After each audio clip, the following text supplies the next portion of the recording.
Los yacimientos del Calvero de la Higuera están situados cerca del pueblo de Pinilla del Valle, en el norte de la Comunidad de Madrid. Allí se han encontrado restos de neandertales, industria lítica y fósiles de vertebrados, que nos permiten conocer cómo era la vida de estas comunidades humanas y qué animales vivían en la zona.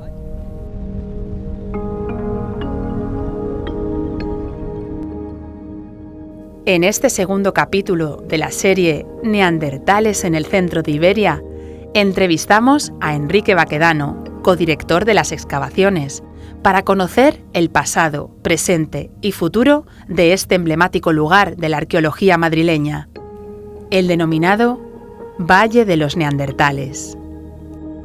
El último descubrimiento realizado es la posibilidad de que estos homininos tuvieran capacidad de pensamiento simbólico.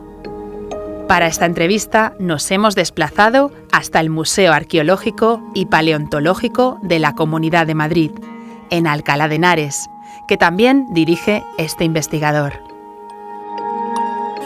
Buenos días, Enrique Baquedano, director del Museo Arqueológico y Paleontológico de la Comunidad de Madrid. ¿Qué tal? Muy bien, Tania, encantado de teneros por aquí en este museo. Muy bien, pues estamos aquí en Alcalá para hablar de neandertales en el centro de Iberia y en concreto del Valle de los Neandertales. ¿Nos podrías hacer un poco una contextualización de la historia, de cómo se descubren estos yacimientos y la serie de cuevas y abrigos que vais descubriendo? Bueno, pues el descubrimiento inicial en el Valle del Río Lozoya, en el Valle Alto, se produjo en el año 1979, fue fruto de la casualidad de que unos jóvenes paleontólogos recién licenciados tenían un amigo con una casa alquilada en Pinilla del Valle, iban unos cuantos fines de semana a visitarle y paseando por el camino que da servicio a las compuertas del embalse de Pinilla, descubrieron unos fósiles en un talud cortado por las máquinas que hicieron este camino y con este motivo lo comentaron con su profesor, que era Francisco Alférez, de la Universidad Complutense, y estuvieron haciendo excavaciones durante casi 10 años, de una manera un tanto irregular, fruto con muchísima ilusión y mucha tenacidad y con muchísimo mérito, en mi opinión. Y estas excavaciones fueron célebres porque en aquellos años mediáticamente tuvieron mucha repercusión. Se descubrieron esencialmente porque aparecieron 2 molares humanos en lo que se consideró un campamento de los anteneandertales, que es como se denominaba en los años 80 a todo aquello que se consideraba anterior a los neandertales, y además se atribuyó a un periodo que era el del Pleistoceno medio, que por entonces en la península ibérica no había muchos yacimientos, y además pues el gran yacimiento que es Atapuerca por aquellos tiempos no había ofrecido grandes hallazgos de relevancia, y entonces pues tuvo bastante repercusión mediática. Lo que sucede es que este equipo, que era estrictamente paleontológico, al plantear que se trataba de un lugar de ocupación humana, era fruto de la acción disciplinarmente debía ser objeto de la investigación por parte de un equipo donde hubiera arqueólogos, donde hubiera geólogos, un equipo interdisciplinar. Ese equipo no se generó y entonces pues este yacimiento inicial, el yacimiento que se conoció entonces como el yacimiento paleontológico de Pinilla del Valle, se paralizaron las investigaciones y quedó abandonado durante 14 años aproximadamente. Y en el año 2001, pues paseando por esa zona y además buscando setas más concretamente, pues yo tuve la fortuna de dar de nuevo con ese yacimiento inicial, seminal, en el mismo talud que habían trabajado estos paleontólogos. Yo vi algunos restos de faunas extintas, más concretamente de una hiena, vi un canino de una hiena, me acerqué al pueblo, me refrescaron la memoria, porque yo sí que conocía el yacimiento de Antigua, aunque no había estado in situ, pero sí lo conocía por la bibliografía. Y bueno, este lugar había sido muy discutido, si pertenecía al Pleistoceno medio superior, si se trataba de un cubil de hienas o de un campamento de homininos, como os decía, Entonces planteamos un proyecto interdisciplinar, incluso yo diría que transdisciplinar, entre arqueólogos, paleontólogos, geólogos, pero también restauradores, topógrafos, etcétera, que actualmente dirigimos Juan Luis Arzuaga, que es paleontólogo, Alfredo Pérez González, que es geomorfólogo, y yo mismo, que soy arqueólogo, y desde el año 2002 pues llevamos trabajando sin parar ni una sola campaña, ni siquiera durante la pandemia. Y fruto de este trabajo, pues el primer año, en 2002, ya descubrimos que se trataba efectivamente de un cubil de Llenas, que se trataba de un lugar del Pleistoceno superior en los momentos iniciales y además que el yacimiento estaba bastante agotado. Pero ese mismo año descubrimos inicialmente otro yacimiento, que es el abrigo de Navalmaillo. Al año siguiente, en 2003, descubrimos la cueva de la Buena Pinta, después en 2009 descubrimos la cueva descubierta, en 2021 la cueva chica. Sistemáticamente, continuamente hemos estado descubriendo yacimientos, pero también hemos visto que en los calveros contiguos al calvero de la Higueras, que es donde sucede todo esto que os he comentado, pues hay más yacimientos, hay más cubiles de Llenas, más asentamientos de los homininos, y que en consecuencia lo que podemos decir es que el Valle Alto del Lozoya es el Valle de los Neandertales, porque estuvo ocupado por ellos durante más de 250.000 años, 300.000 años, y en consecuencia pues era realmente el Shangri-La de los neandertales, como me gusta decir en muchas ocasiones. Y en ese sentido, si queremos definir los neandertales, ¿cómo les definiríamos? ¿Qué son y en qué se diferencian del Homo sapiens? Bueno, son una especie que camina paralela a nosotros. Nosotros somos una especie que nos originamos, los más arcaicos de todos los sapiens, hace aproximadamente unos 350.000 años en África, y en paralelo en Europa, en esas cronologías, pues está una especie que es primo hermana nuestra y más hermana que prima, por lo que vamos sabiendo, que se desarrolla a partir de lo que se conoce como los preneandertales, que son los hombres de Heidelberg, los heidelbergenses, que decía el gran Emiliano Aguirre, y caminan en paralelo a nosotros, pero adaptados a la Europa glaciar, mientras que nuestra especie está en un contexto tropical o subtropical, y por lo tanto el contexto medioambiental va definiendo unas características físicas y anatómicas y morfológicas distintas, ligeramente distintas a las nuestras, pero que luego hace que converjamos. A partir de hace unos 55.000 años, los sapiens llegamos a Europa, nos cruzamos con los neandertales, y fruto de ese cruce es esta especie que somos nosotros, que realmente somos los sapiens, pero en nuestro contingente genético pues hay una pequeña aportación, digamos, de los neandertales que se han extinguido, pero parcialmente se han diluido en nuestra especie. Y en concreto en el Valle de los Neandertales, ¿cómo supisteis la primera vez que allí había neandertales realmente? Bueno, lo primero que hicimos fue revisar los fósiles que habían aparecido en la cueva, en lo que llamamos hoy la Cueva del Camino, que había descubierto el equipo de Alférez a primeros de los 80, vimos que se trataban de dos molares netamente neandertales,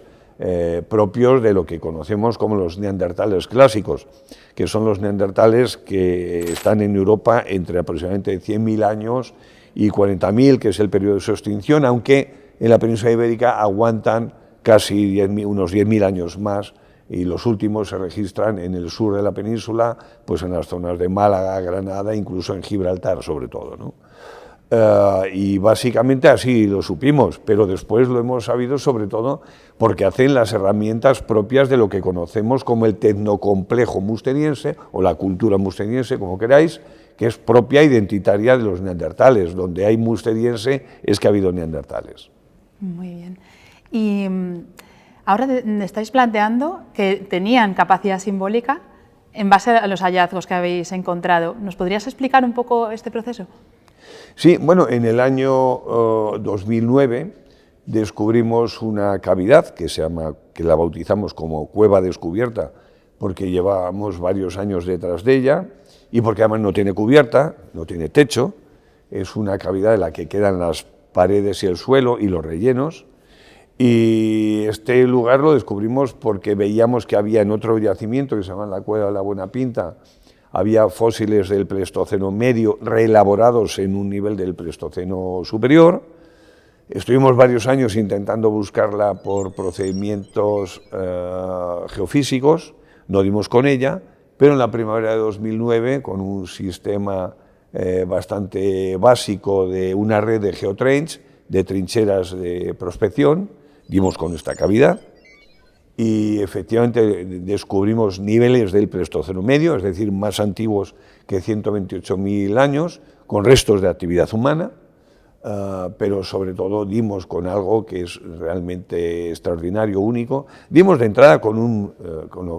los restos de un individuo infantil, un individuo inmaduro, que creemos que puede corresponderse con un primer enterramiento infantil en la península ibérica, pero además dimos, y esto no sería el primer caso en la península ibérica, pero los hay en Francia, los hay en la zona del corredor levantino, es decir, de Palestina y de Israel, pero lo más relevante es que dimos con un conjunto de cráneos acumulados, hasta 35 cráneos acumulados de grandes herbívoros, de bisontes, de uros, de ciervos y de rinocerontes, todos ellos en un contexto absolutamente musteriense, en un contexto que tiene del orden de unos 42.000-43.000 años, y todos ellos trabajados con un mismo protocolo, todos ellos absolutamente antropizados, aprovechados, consumidos, a los que les habían arrancado la mandíbula en el exterior y algunos de ellos el maxilar superior en el interior, les habían comido también los sesos, todos ellos con un mismo protocolo, como digo, y los habían depositado en varias ocasiones, no en una sola ocasión, sino en varios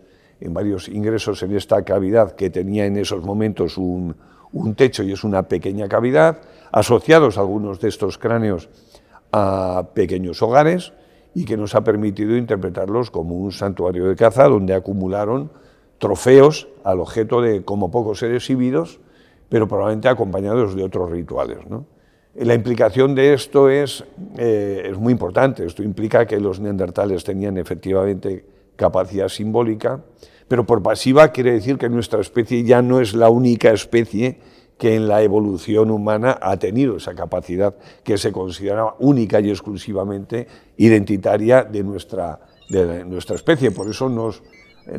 con cierto autobombo nos hemos denominado siempre Homo sapiens, como si el resto de los homínidos que ha habido en el linaje humano no tuvieran esa capacidad, esa sapiencia que es la capacidad simbólica. Ahora sabemos que no, sabemos que también los neandertales tuvieron capacidad simbólica y esto nos hace replantearnos todo lo que es la evolución humana. Y respecto a los dientes que encontrasteis de un niño, niña de 3-5 años, ¿están relacionados con...? No, están en un nivel distinto, están en un nivel superior, ligeramente más reciente, porque son claramente neandertales, y por lo tanto en una cronología de entre 39.000 y 40.000 años, pero pertenecen a un nivel diferente, donde las actividades que están haciendo los neandertales son ligeramente distintas y por lo tanto en principio no estarían vinculados a este santuario. Ya quisiera yo que hubiera una relación entre el enterramiento infantil y este santuario, ¿no? Pero ahora mismo no somos capaces de establecer esa relación. Pero es que esta cueva que bauticé como la cueva descubierta, si la tuviera que bautizar hoy, la denominaría la cueva de las maravillas, porque se producen acontecimientos tan extraordinarios como este enterramiento, como el santuario y como lo que hemos descubierto este verano, que es que en un cubil de llenas infrayacente, que tiene una cronología más antigua que 350.000 años, que nos lleva como poco a 400.000, 500.000 años, pues en ese cubil de llenas ha aparecido un resto humano, un molar humano, fragmentado pero rotunda, claramente humano, que quiere decir que los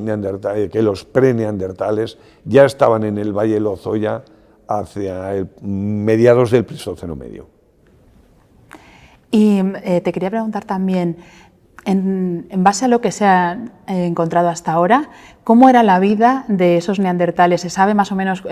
cuántos individuos podían convivir allí en el Valle de los Neandertales, en esas cuevas? ¿Cómo eran las familias? Bueno, lo que sabemos es que los neandertales y los preneandertales en este Valle de Lozoya tenían las 5 cosas que necesitan los homininos para vivir durante todo el año. Cuando llegamos allí pensamos que la ocupación podían ser estacionales, porque debe hacer bastante frío en momentos glaciares, en invierno sobre todo, pero la realidad es que hemos comprobado que eran ocupaciones durante todo el año, porque tenían las 5 cosas que necesitamos los homininos. Básicamente agua durante todo el año, alimento, es decir, manadas, bayas y frutos durante todo el año para alimentarnos, cavidades donde alojarnos, y sabemos que los neandertales y los preneandertales son capaces de hacer cabañas, pero si las hace la naturaleza, muchísimo mejor, y sobre todo porque las cuevas kársticas, las cuevas naturales, mantienen unas condiciones, una temperatura, una humedad muy similar durante todo el año. También tenían en este valle las materias primas con las que podían hacer sus herramientas, es decir, las piedras que podían tallar para hacer sus puntas, sus raederas, que es principalmente sus muescas, que es principalmente, y los denticulados, que eran sobre todo las herramientas que utilizaban pues, para trabajar, para cazar, para filetear, para abrir los huesos también y acceder al tuétano y a los sesos, pero sobre todo para curtir las pieles y trabajar la madera. Y por último tenían algo de lo que habitualmente no se habla, pero que yo insisto mucho, que es mucha leña seca a su disposición para mantener grandes hogares. Me gusta decir que las personas que tenemos el privilegio de salir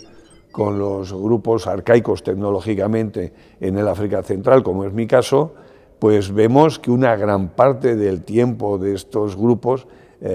locales se dedica sobre todo a obtener la madera para mantener pequeños hogares. En el caso de los neandertales, que tenían unos hogares gigantescos, muy grandes, en ocasiones de 2 metros de diámetro, mantener esos hogares requerían una enorme, una ingente cantidad de leña seca para mantenerlos durante las 24 horas del día, ¿no? Y por lo tanto, una gran parte del tiempo de estos grupos locales justamente lo tenían que destinar a captar esa materia prima. Pero hay otros muchos aspectos que nos planteamos con seguridad. Un valle como esto no da para sostener más de un clan, y los clanes, las tribus, digámoslo así, pues no debieron ser muy numerosas, y probablemente no más de 15 o 20 individuos. Y seguro que tenían familia nuclear, es decir, seguro que tenían la familia tradicional con el padre, la madre y los niños, pero eran clanes donde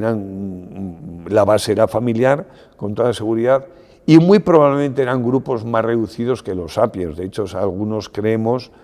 que una de las razones por las que se extinguieron los neandertales y tuvo que ver con la presencia de los sapiens fue porque los sapiens, además de un mayor desarrollo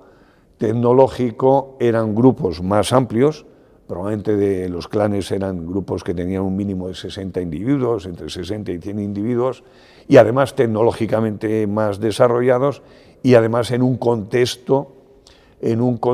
de grandes cambios climáticos que no se lo ponían fácil. Es verdad que nuestra especie, los negritos que veníamos de África, a priori estábamos menos adaptados a un contexto glaciar, pero también es verdad que teníamos un desarrollo tecnológico que nos hacía tener un más fácil acceso a las grandes presas. Y yo creo que esto básicamente es una de las muchas razones que conjuntamente nos provocaron la extinción de estos neandertales. Y por último, nos gustaría también saber cuál es el futuro inmediato y a medio plazo del Valle de los Neandertales. Bueno, nosotros queremos trabajar en otros yacimientos contiguos, en otros calveros, en concreto en un lugar donde ya tenemos localizados yacimientos, donde hay cubiles de hienas y hay asentamientos preneandertales bastante arcaicos, como es el calvero de Toconal. Eso desde el punto de vista de la investigación. Queremos seguir trabajando en el conocimiento del medio ambiente en el que se desarrollaron todas estas actividades, el desarrollo tecnológico. Tenemos una pregunta a la que queremos dar respuesta y que para mí me reconcome, que es ¿en cuántas ocasiones y de qué manera construyeron este santuario? ¿En cuántas ocasiones? ¿Quiénes fueron exactamente los que lo pudieron? Sabemos que fueron los neandertales, pero querríamos acercarnos, aproximarnos más a su identidad, y desde el punto de vista de la difusión, pues ahora mismo hemos construido un museo en el pueblo de Pinilla del Valle, que pretendemos inaugurar al público a comienzos del año 25. Ya estamos trabajando en el proyecto museográfico, el cuerpo dedicado a investigación y almacenamiento ya está completamente construido y también dotado, es decir, ya tenemos todas las mesas y demás, todo ese tipo de equipamiento ya lo tenemos instalado, y creemos que eso va a convertir a Pinilla del Valle en un polo turístico y de desarrollo socioeconómico muy importante y del que el Valle del Lozoya está muy necesitado. Bueno, pues muchas gracias. Nos despedimos deseando visitar ese museo y esperemos que abra muy pronto. Pues déjame que aproveche para invitar a nuestros televidentes a visitar el Valle de los Neandertales, que como sabéis es un parque arqueológico que se inauguró en 2015 y tenemos visitas guiadas desde el 1 de abril hasta el 31 de noviembre y yo creo que es una cosa muy recomendable. Yo he estado y doy fe que está muy bien. Me alegro mucho que digas eso. Muy bien, muchas gracias. A vosotros. Después de esta introducción al Valle de los Neandertales, desde Alcalá de Henares, ya estamos listos para seguir el camino hacia nuestra siguiente parada. Vamos a viajar hasta Pinilla del Valle, en la Sierra de Guadarrama, para entrevistar allí a los investigadores de los yacimientos del Calvero de la Higuera.